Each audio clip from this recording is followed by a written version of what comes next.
Okay, so as you know from your research, on April 1st, the Israelis struck the Iranian embassy in Damascus, Syria, killing 7 people, including 2 commanders. This is an act of war because the embassy is considered Iranian territory. And never before has this been done intentionally. Okay? And this follows the assassination of their general Qasem Soleimani in 2020, right? This is when the Americans launched a drone strike against him in Baghdad. And he was really the top, one of the top Iranian generals. And what both of these incidents show us is that the Americans and the Israelis have dominance over Iran, okay? So military dominance. So the first thing is they have technology, right? So technologically, America and Israel are so much superior to Iran. So that there's a jet that went from Israel and went to Damascus to carry out the strike. Now, if you did the research, you would know that the Canadian embassy is right next to the Iranian embassy. And the strike was so precise that it only hit the Iranian embassy and didn't touch anything else, okay? That's a precision strike. That's how powerful the technology that the Americans and the Israelis have, okay? But the other thing that's important is the idea of intelligence. So how did the Israelis know that these commanders would be there at that time, right? That's intelligence. And intelligence comes in 2 forms, right? There's the idea of human and then signals. Signals is basically, I can listen in on your cell phone. I can track where you go. I know where your car is, right? That's signals and electronic intelligence. The other is human. So there are spies in the embassy who tell the Israelis that this meeting will happen. Okay? So this is clearly military dominance that Israel and the Americans possess over Iran. And when this strike happened, as you know, the Iranians had to respond. And this was called Operation True Promise. And the idea of True Promise was that there's a strike package, okay, consisting of 300 drones and missiles that hit Israel. Now, what the Israelis say is that 99% of these drones and missiles were intercepted. They caused no damage. And the Israelis says, this shows that our Iron Dome system is amazing. We're amazing. Iran cannot touch us. What the Iranians said is that, no, we designed the attack to be harmless. We intentionally designed the attack so that it would not cause that much damage. Okay? So who's right? The Israelis or the Iranians? I want to make an argument to you today that the Iranians are more believable, more credible. Okay? And the reason why is that the Iranians have to be very strategic in their response to the Americans and the Israelis. And the reason why is the Americans and the Israelis have military dominance over Iran. But just because you have military dominance does not mean you'll win the war, okay? So what I believe is that Iran and Israel are committed to a war. And it's possible that in 2 years' time, there will be a ground invasion of Iran. Okay? But it's going to take time to build up to the ground invasion. But just because the Americans and the Israelis attack Iran does not mean they will win. Okay? And the reason why is that, as you know from your research, in 2002, the Americans actually tried to invade Iran, okay? They ran a simulation called the 2002 Millennium Challenge. And the idea is, let's pretend that we will invade Iran and let's see what happens. So they divide the military into 2 teams, right? Team USA and Team Iran. Now, if you know anything about the American military, you will know that it is the most dominant, powerful military ever to exist in human history, okay? It is crazy powerful. If the entire world were to get together and said, let's go fight the United States, the world would lose.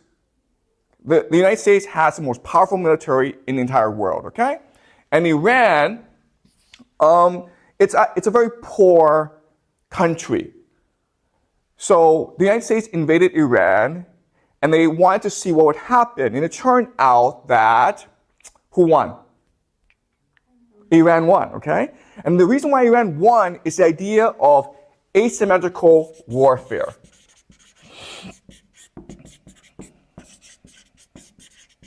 All right? And this is a very important idea that you must know if you are to understand this conflict. So what is asymmetrical warfare? All right, let's pretend that Jack and I are enemies. We hate each other and we want to kill each other, okay? Jack has armor and he has a machine gun. I have nothing, okay? So in most battles, Jack's going to kill me, right? But let's pretend that I live in a dark forest.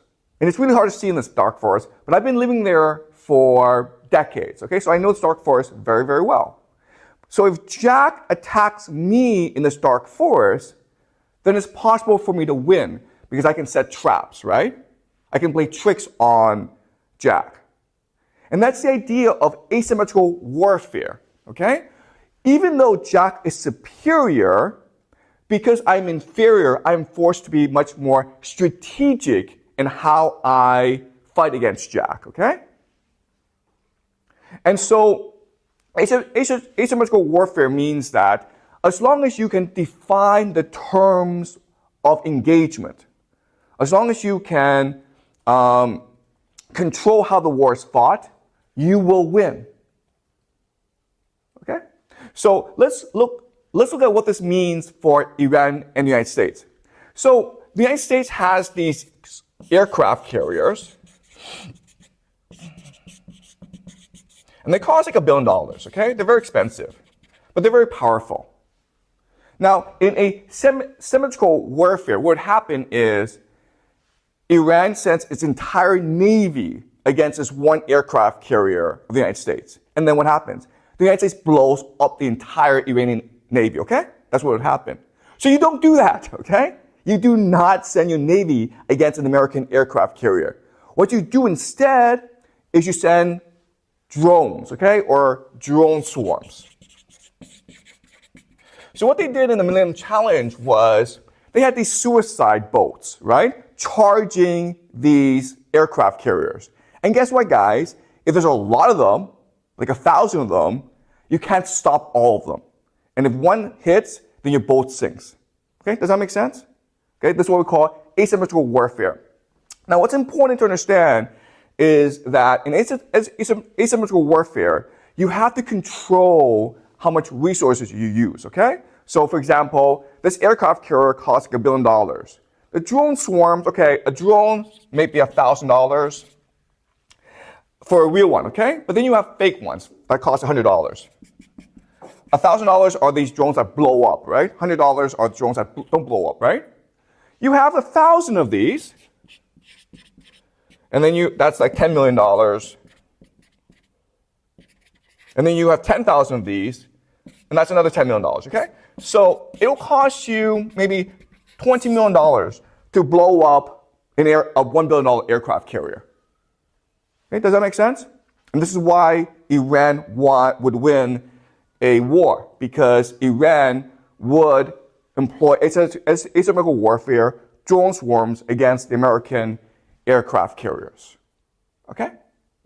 And the true promise actually showed us that the Iranians would probably use a strategy. And the reason why is that the total package, the strike package that the Iranians use, cost about $10 to $30 million.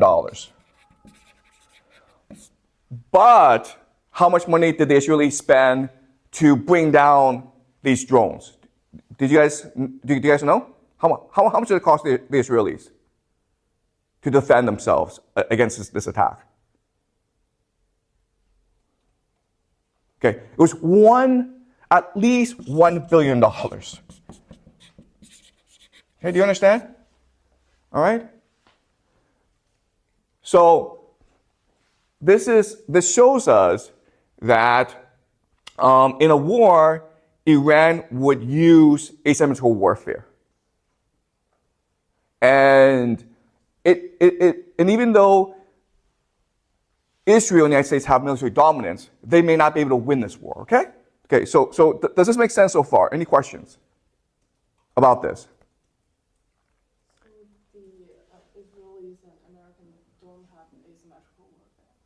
Okay, that's a really good question, okay? And the question really is, okay, listen, the Iranians will use this asymmetrical warfare strategy against the Americans. And so shouldn't the Americans respond with more strategic thinking? And that's a great question. And the answer is the Americans would not do that. Why not? Why is it that asymmetrical warfare is so effective against empires and dominant military powers? What's the problem of empires usually? What is their biggest problem? What is their fatal flaw? They have too much bureaucracy. Okay, they have too much bureaucracy, but Iran also has bureaucracy. But the empires have a much bigger problem, okay? Now let's go back to the Millennium Challenge. Now, in the first test, in the first battle, Iran won against the United States, right? So what did the United States do? And do what? They did it again. They did another second. They did a second simulation. In the second simulation, what did they do? It was scripted. Exactly. Okay. What the Americans said is, nope, this is cheating, guys. Okay, do you understand? Asymmetrical warfare is cheating. You cannot cheat. And then the Americans won. Does that make sense? Okay? So remember, in the first instance where you are allowed to use asymmetrical warfare, the Iranians won. In the second instance, the Americans said, no, asymmetrical warfare is cheating. So you're not allowed to use asymmetrical warfare. You must fight us directly. And the Americans won. What does this tell us about the American military? Exactly. Thank you. Okay, they are inflexible. Empires are inflexible, and the reason why is the idea of hubris. Right? If you're an empire, you refuse to admit your failings and faults. You become very stubborn. Okay? So it's back to the example of Jack has his machine gun, his armor. Right? He comes into Stark Force thinking like, I'm invincible, right? And like everyone's like, Jack, don't go into that dark forest. It's stupid. But Jack's like, no, I have a machine gun. I don't care. All right? So that's the situation. That's why asymmetrical warfare is so effective, because it allows you flexibility and creativity, and the empire, the dominant power, refuses to be flexible and creative. Okay? Does that make sense?